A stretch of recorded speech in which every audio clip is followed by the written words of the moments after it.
Hello everybody and welcome back to the channel. Today we are doing another One Piece review. We are doing the Enies lobby arc specifically. And I gotta tell you what, going into this, I wasn't expecting to like it as much as I did like it. Currently I am halfway through. I'm up to the point where we just got Robin's backstory.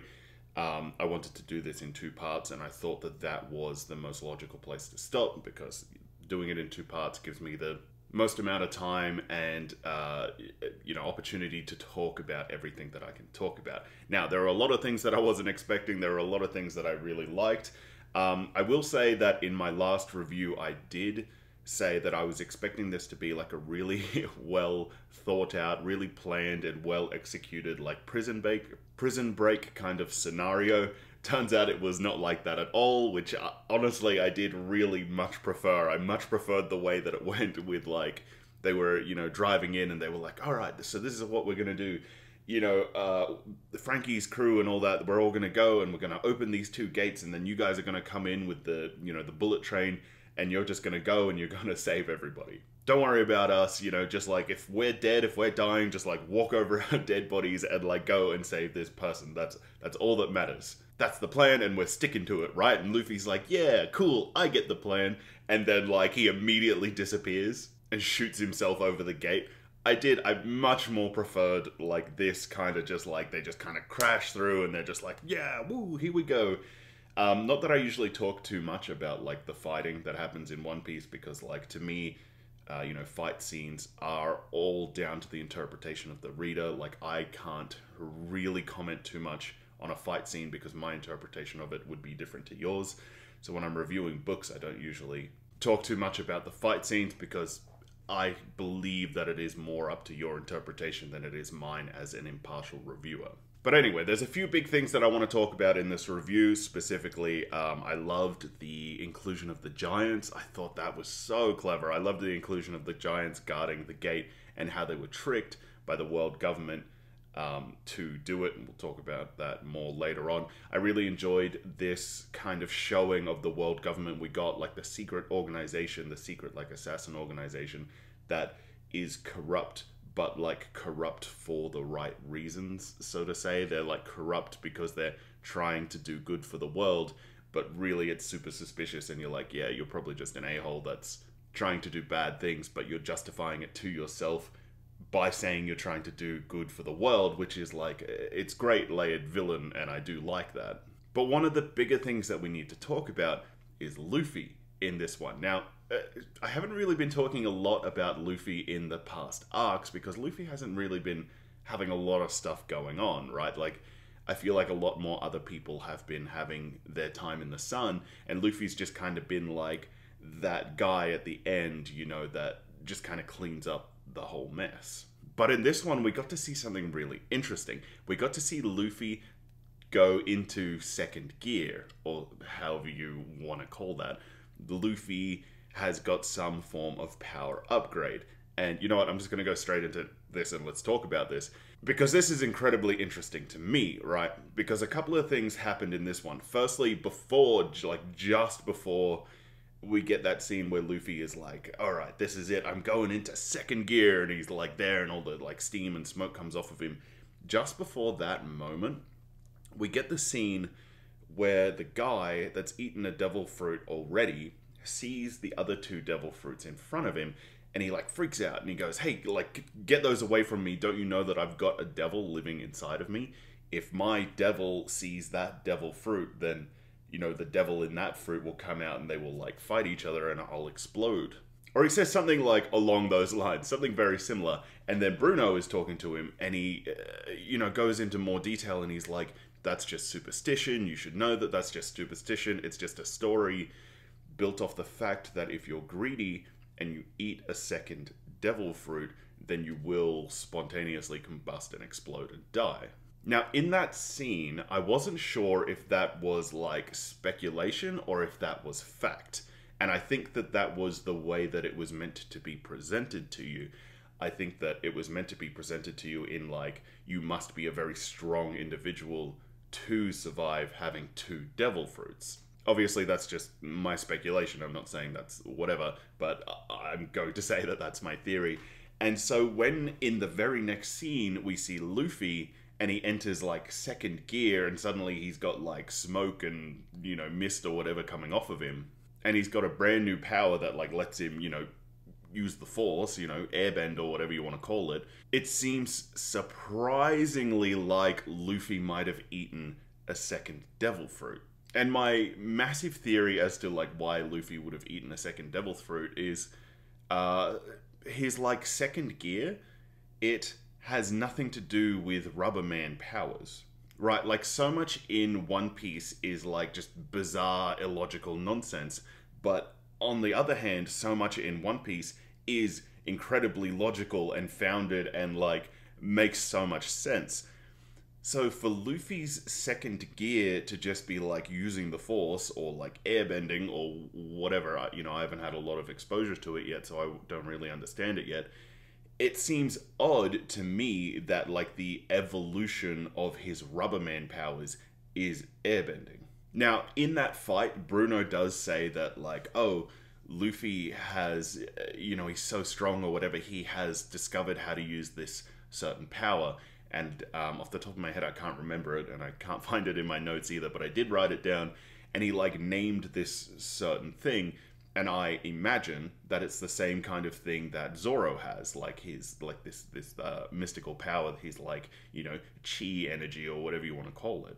And one of the really great parts that I want to talk about, and one of the great things about One Piece that I want to talk about is before this moment is foreshadowed, because when Luffy, like right at the beginning, and I took this note right at the beginning because I knew that something like fuckery was going to happen. Right at the beginning, when they're making the plan and Luffy's just about to jet off and do his own thing, they, you know, they're like, oh yeah, so, you know, you guys are really strong. You're the ones that are going to have to take care of CP9. We will take care of all the Marines around. And Luffy's like, okay, that's cool. That's exactly what I wanted, because I've got a new move that I've been wanting to try out. And in that moment, I made sure to take down that note, because I was like, that's really interesting. I have a feeling something like big is going to happen here. And then Luffy jets off and he does his own thing.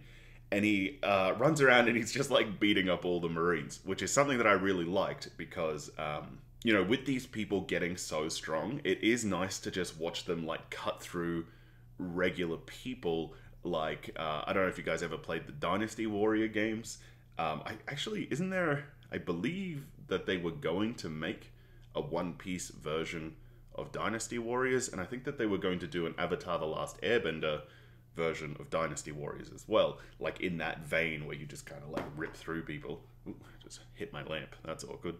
But anyway, it was nice to see, like, because so much of this arc, I feel, is, you know, bringing up the fact that everyone is stronger, and everyone does seem stronger, even Nami. And they like go out of their way to show that even Nami is stronger when she uses her, oh god, her like lightning sticks, the name's escaping my mind. When she uses her like elemental manipulator bubble thing, you know what I'm talking about. And she like summons the massive lightning Cal out and it just like hits everyone, including Zoro and Sanji. But even more than like her offensive capabilities, it shows that she's become a lot more heartier, so to say, which is something that I thought was really interesting. Also, I'm deviating so far from the Luffy thing right now. Also, the thing about One Piece is they are so interested in talking about power levels. Like, they're so interested in, like, having people know, like, hey, this specific person is ranked higher than this person. This specific person is ranked higher than this one. Like, these are the shifting power levels, right? And we see that from, you know, the very beginning with, like, the bounty system, right? If someone's got more of a higher bounty, then they are technically stronger than someone with a lower bounty. And we see it in the Marines rank system as well, right? If someone is a higher rank, then you should presume that they have better combat power, instead of they have like more leadership knowledge or experience, which is how rank systems work in the real world. And in this arc, there is no exception, because we see the guy with like the zipper mouth, and all the people come and they like beat him up, and he says something along the lines of, you know, if the number 1 represents like a regular footman, you know, you are 400, you are 800, you are 600, you're 4,000 or whatever. And it gives us that clear hierarchy of like the ranking order. So it'll be like, okay, so this is the order that people are going to be beat up in. And you know, the last guy, the guy that was 4,000, will be the big dramatic fight between Luffy and that guy. And I feel like that was the real theme of this one. It was like, obviously the theme of this one is saving Robin, but I feel as if it went out of its way to be like, hey guys, everyone is getting stronger, like things are going to be ramping right up. But anyway, back to what I was originally saying with Luffy. The moment that he uses his like abilities was very well, I wouldn't say foreshadowed, but it was faked out very well, in that he says that he wants to try out his new ability in this fight.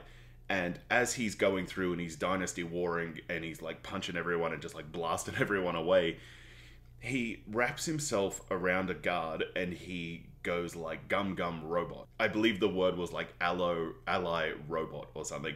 And he goes around and he's like controlling this guy and he's punching all of his mates with it. And as the reader, like for us, that is his new ability. We're like, oh, okay, that's cool. So that's Luffy's new ability. You know, I wouldn't expect anything less from Luffy. It's funny, it's, you know, charismatic, it works. It's very much Luffy. And that moment was a great fake out for when we see Luffy actually try his new ability that he wanted to do, like going into Gear 2 and smoking and whatever.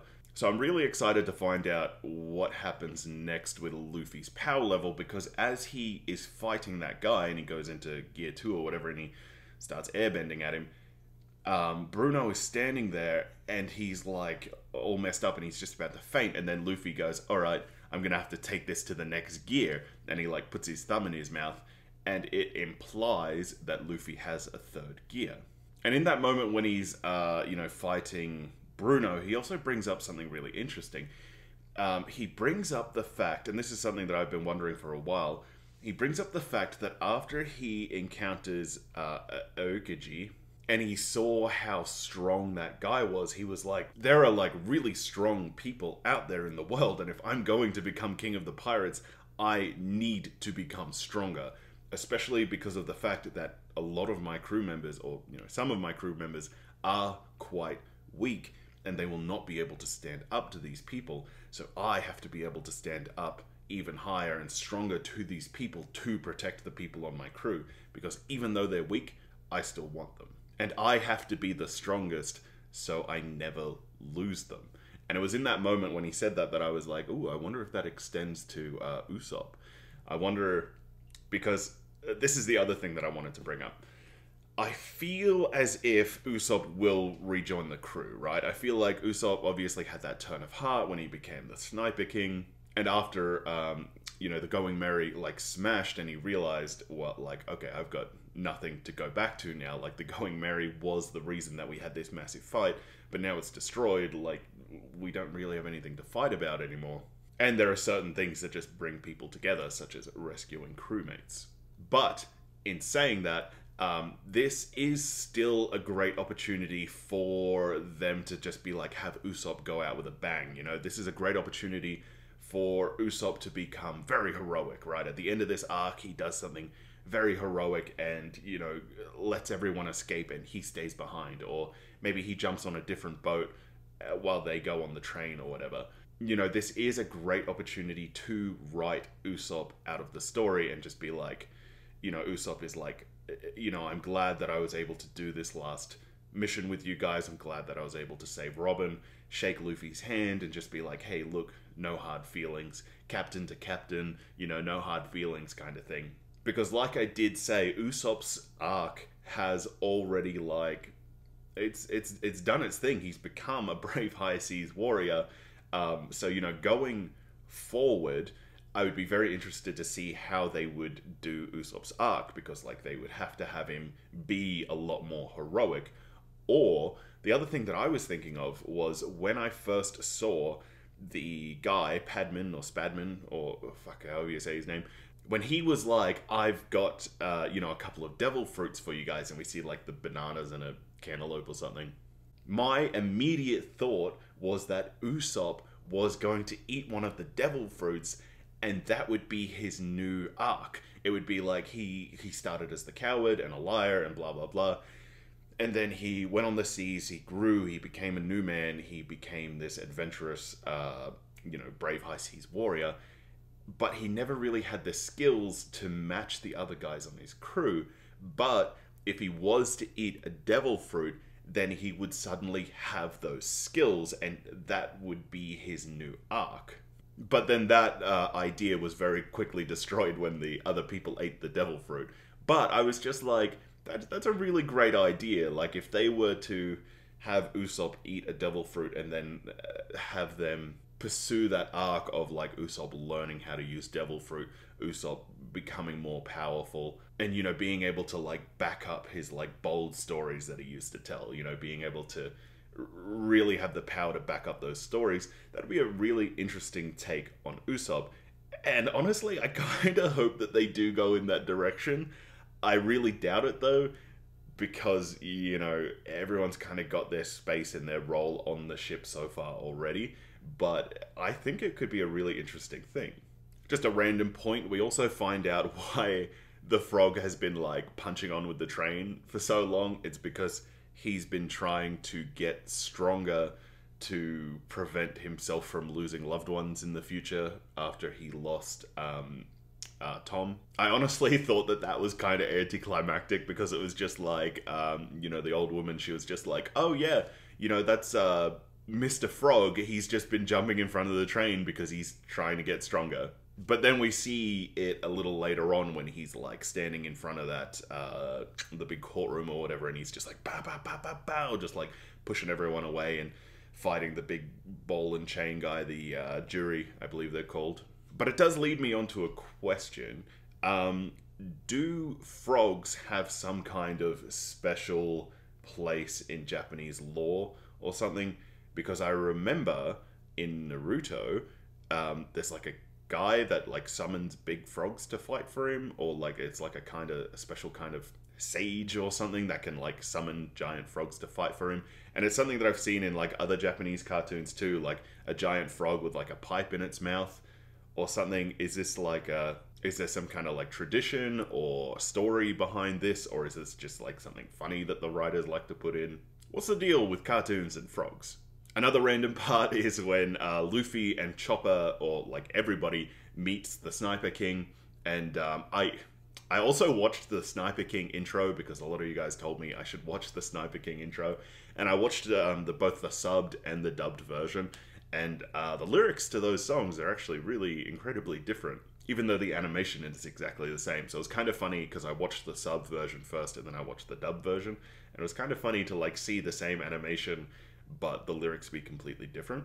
But anyway, when they meet the Sniper King, and Luffy's like, oh wow, a real life hero, I knew it. When I saw the cape, I knew that this guy was going to be a hero. And Chopper's like, wow, give me your autograph, kind of thing. And they're both, like, so excited to meet him, but then, like, everyone else is just there, and, like, you see their thought bubbles, and, like, Zoro's like, wow, this is clearly Usopp, and Nami's like, I'm just glad he's safe. And, like, everyone else that's in that scene recognizes him from the way they recognize him. Like, Frankie's crew is like, oh, isn't this the guy that walked into our thing by himself and just got, like, beat up? And the old grandma is like, wasn't he with the crew when they first rocked up to my train station? But yeah, I did like that moment. Next, let's talk about the Giants. I really liked the everything to do with the Giants, right? Including in Robin's flashback with that giant as well. And how he refers to the, I believe it's called the Ebel Giants or something, like the warrior tribe. And he goes like, we're not all like that. We're not all war-crazed giants. Some of us are, peaceful giants. But I really liked that. I really liked the Giants and how we got to hear from them that they were the same crew. They were the same pirate crew, and they told their version of the story. They told their version of events, and how they went onto the sea to go and find their, captains. And how they were lied to by the world government, said, like, we've got your captains, we've got them in the prison. You have to protect the prison for 100 years, and then we'll release you all. And then, they have that conversation with Usopp, and Usopp's like, no, I know these people, like, I can give you, like, intimate details about them, like, the way they fight, the way they talk, the way they walk, all that kind of stuff. I can give you these intimate details because I know them and they are not in this prison. And then the giants turn on the world government and they're really mad about it, which I really enjoy. And I just want to say that I really hope that in the next, that the cartoon series that happens at the beginning of the chapters, when you learn about people that you've already experienced. Like right now we're learning about the Baroque's Works agents and they're dealing with the world government right now. I hope that the next lot of that series is about these two giants trying to get back to their captains on Little Garden, and then they have like a big reunion and it's really great, and then they all set back off and it ends with them meeting up with the rest of the pirate crew and they're all really happy. Maybe it ends with them all on the pirate ship and they're going out doing something. Alright, next let's talk about the interactions between Spadman and Robin. Firstly, I just want to say that Spadman looks like Onision, which is like really creepy. I don't know if you guys know Onision and like that massive story that was like blowing up around him like 12 months ago or something. But anyway, we get like the moment where he goes back on his deal with Robin, or he doesn't technically go back on his deal with Robin. It's, he completed his deal and now he's going to kill the Straw Hat Pirates. And in that moment, Robin's like, you're going to go back on our deal, I only came with you to ensure the safety of my crew. And Spadman is like, well, this is the exact wording of it. We will not stop them from sailing away from Water 7. And they did sail away from it, and we didn't stop them, we didn't kill them or anything. Now that they're here, like, our deal's complete. Like, we didn't stop them from sailing away from that island. The deal's complete then. So now that they're here, it's free game, we can kill them. And Robin is understandably upset about that. Now, a little later on, we get the moment where, like, Spadman is trying to, like, break Robin's spirit, so to say. And he walks over to her and Frankie, and they're, like, sitting down, tied up, and he's got his Dan Mushi. Also, is Dan Mushi a joke? Because I know that there's Dan noodles, and apparently they are very tasty. I haven't had them yet, but apparently they're very tasty. So is Dan Mushi a pun? Like how most of the attacks are food puns? I'm just saying.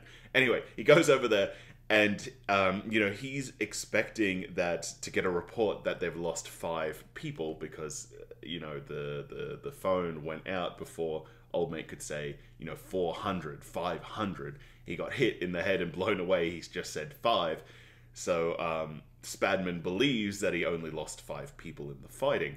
But then they're just like, all hell's breaking loose, the Straw Hats have just blown everything away, there's 50 pirates, the giants have turned, there's 2 massive seahorses, and everything's gone to shit.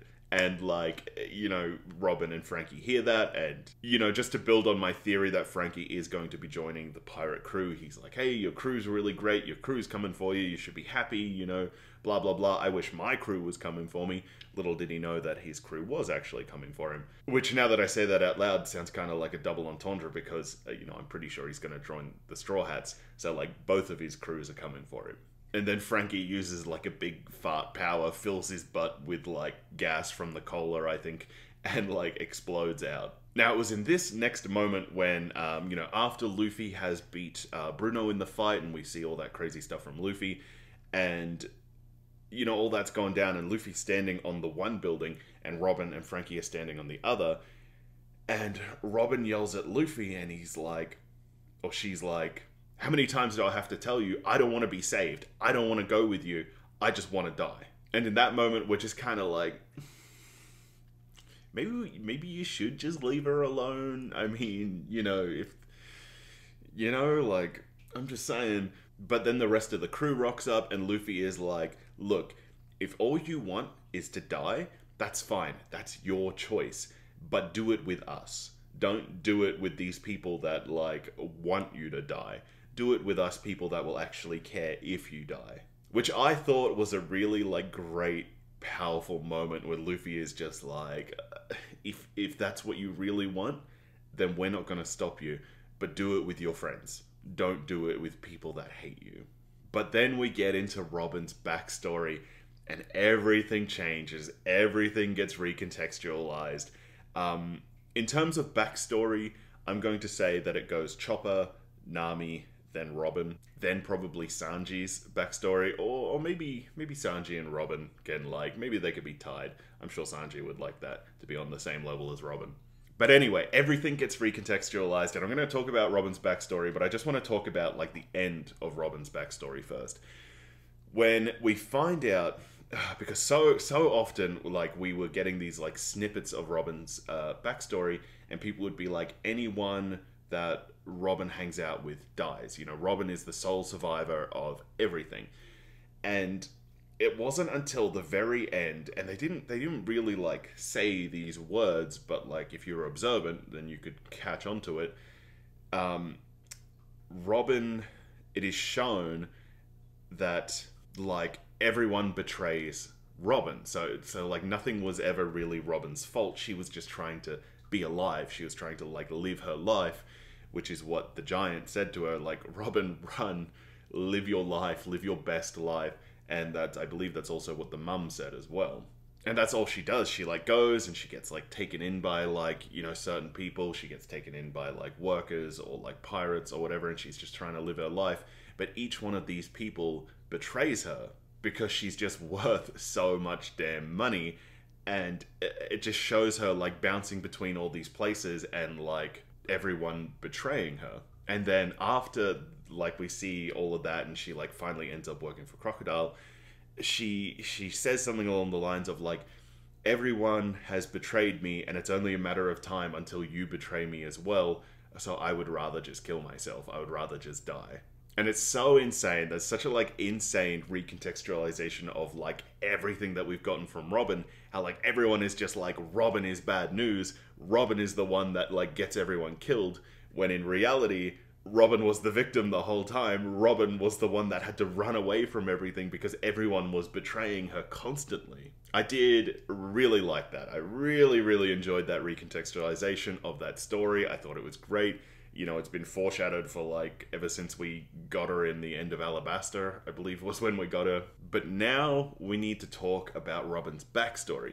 And the thing is, there wasn't really a lot of answers to a lot of questions that I had in Robin's backstory.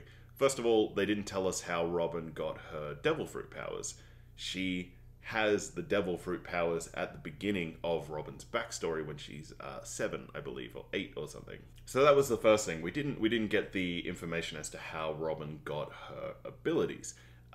Secondly, the way that she's able to read the poneglyphs is also kind of, like, shady. It kind of seems like a real gray area because she is said to have, like, generational genius or something. I forgot what the word was, but, like, inherited genius or generational genius or something. I forgot what the word was.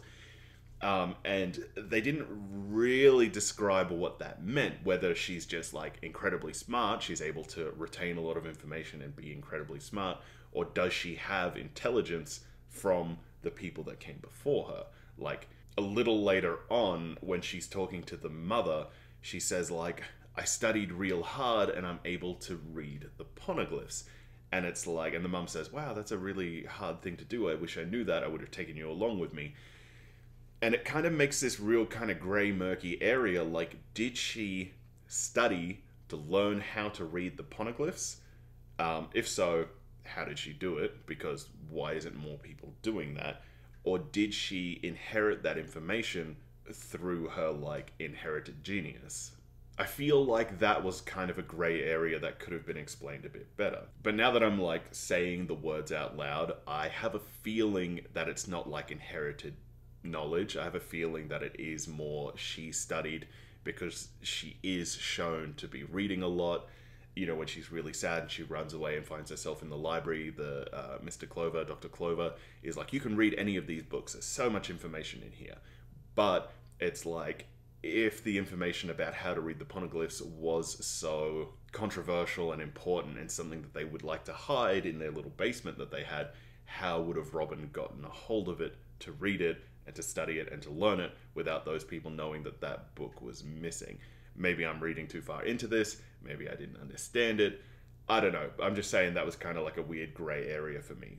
We also find out that the giant's name that she refers to as Saul, his real name, or his full name, is Jaguar D. Sol, and he says, like, I inherited it from my family. It's like a family name, everyone in my family has it. Which is just another one of those things where it's like, okay, I get it. Everyone's got this D in their name. What does it mean? And I'm very much waiting and excited to find out what the heck it means. Because people keep bringing it up. And, like, you know, they're talking about, what? He's got the initial D in his name? That's something really important and clever and something that we need to know. So I'm really excited to find out, eventually, what the heck that D means. We actually get a lot of really interesting information about the world and the world government from Robin's backstory. And I think the best time that comes about is, like, after the Marines have all rocked up and they've, like, started blowing up the place, and they've got all of the archaeologists out in the ground, and you know, they're about to be executed or whatever, and Dr. Clover is like, hey, let me speak to the king or whatever. I believe he's the highest official of the world government. I didn't record what that position is called. I should have, so I could have referred to it properly. But he starts to talk to him, and it's a really interesting conversation because I'd never really given much thought to who wrote the poneglyphs and why. In my mind, it just seemed so logically part of my theory that One Piece is set in a post-apocalyptic world. I'm sorry if you've watched any of my other videos where I keep bringing this up, but in my head, I have a theory that One Piece is set in a post-apocalyptic world. That's why there's no landmass. That's why the weather systems are all messed up. That's why we have big, gigantic monsters, you know, because obviously the sea would hold a lot of radiation, which would radiate all of these sea kings. That's where the devil fruits would have come from, a radiated fruit that would change the, you know, molecules and cells of someone's body. And we, so far, I haven't heard why devil fruits stop people from being able to swim. So I'm going to add this to my theory that when the radiation from the devil fruit messes with your body, it has a special interaction with the radiation that is currently all up in the sea, and you get this advanced form of radiation poisoning that just makes you lose all your strength and go limp. That makes sense to me. I'm officially adding it to my theory that One Piece is set in a post-apocalyptic world. Anyway, the point I was trying to get at there was that it just made sense to me that people in the midst of a nuclear war that wanted their history to be known would have recorded information that would have been indestructible, because that is what it is. The poneglyphs are indestructible, at least so far from what I've seen. But then Dr. Clover talks about how, like, whoever wrote the poneglyphs, they had enemies. They must have had enemies. That's why they wrote this information, so that their story would have been told, because history is written by the victor. And they must have known that the victor was going to do all these things. And Dr. Clover says the victor, the world government, must have done some real dodgy things during that war. They must have done some real, like, underhanded things that if the people knew about it, they would, like, overthrow their government. And in that moment, like, as soon as Dr. Clover says that, the king or whatever gets really defensive and is like, that's a really dangerous thing to be saying, you know, blah, blah, blah, gets really defensive. And Dr. Clover brings up, to add more fuel to that fire, that the world government started or was founded during or at the end of that void century. So once recorded history began again, that's when the world government started. And I'm really glad that we got this information, because it does increase the validity of my theory that One Piece is that lost history, and Gold Roger knew One Piece, knew the like lost history, brought it to the world government, and that's why he was executed. I feel like the information we got from Robin's backstory only helps to bolster the validity of that theory. I will also say that the One Piece writer's Oda is just absolutely smashing the emotional beats in these backstories. I've said it every arc. Bloody friggin' backstories and flashbacks are incredibly hard to do. People hate it. People hate hearing it. People hate seeing it. People hate watching it. People hate backstories. People hate flashbacks. But One Piece just nails it so well, and, like, I say it all the time, but if you are trying to write good stories there's so much you can learn from this. Like, just learning how to do, like, exposition, because One Piece has, like, heaps of exposition in it, right? Which is another thing that people hate. People friggin' hate exposition. But One Piece does it in such an entertaining way that you're glad for it. You want the exposition. You want all the little bits and bobs of world building that you can get. And honestly, I'm glad that I'm reading One Piece as someone that wanted to go into it reviewing it, because I feel as if I'm paying a lot more attention than if I just was reading it for the fun of it or just watching it. Because if I wasn't reviewing it, I would probably watch it instead. But, like, I'm so glad that I'm reading it, and I'm so glad that I'm reviewing it, because I take notes, I, like, try to pay a lot more attention to certain things. It's so great. Anyway, so the point I was trying to make was the emotional beats in the backstory. When poor Robin got so smashed up in this backstory where everyone was calling her a freak, everyone's calling her a monster. She's, like, got the Cinderella syndrome, where she's working for her aunt, I believe it was, and they've got their own kid that they really like. I guess you could call it Harry Potter syndrome. That's a bit more close. And she's, like, doing all the chores and stuff, and she's really sad, and she misses her mum and all that. And then her mum comes back, and that moment where she calls out to her and she's like, "Are you my mother?" And the mother, to protect her, is just like, "No, you're mistaken. I'm not the mother." And you just see, like, Robin crying and pulling that face, and she's just like, "I've grown up. You probably just don't recognize me. Are you my mum?" And, like, just all that, everything that happened with Robin's, like, mum and that moment, and, like, the mum just wanting to protect her, that was really beautiful. And then, like, I'm so glad that we got that moment where they, like, got to hug and they, you know, whatever, you got that nice satisfying conclusion, even though they were only together for a little bit. I would have been really sad if, like, she just kind of walked away or was shot in front of her, which in One Piece could have very well happened. And also after that moment when Soul rescues Robin and is, like, running away with her, and he gets, like, hit in the face with a cannonball, and then Aokiji comes and, like, freezes him, and as he's, like, slowly freezing and dying, he's like, "Find your friends, find your family." I'm not quite sure what Nakama means, but I'm gonna say it means family or best friends or something. But he's like, "Go find your Nakama and, like, live your best life. You're gonna find people that really care about you, and when you do, like, you're going to live your best life."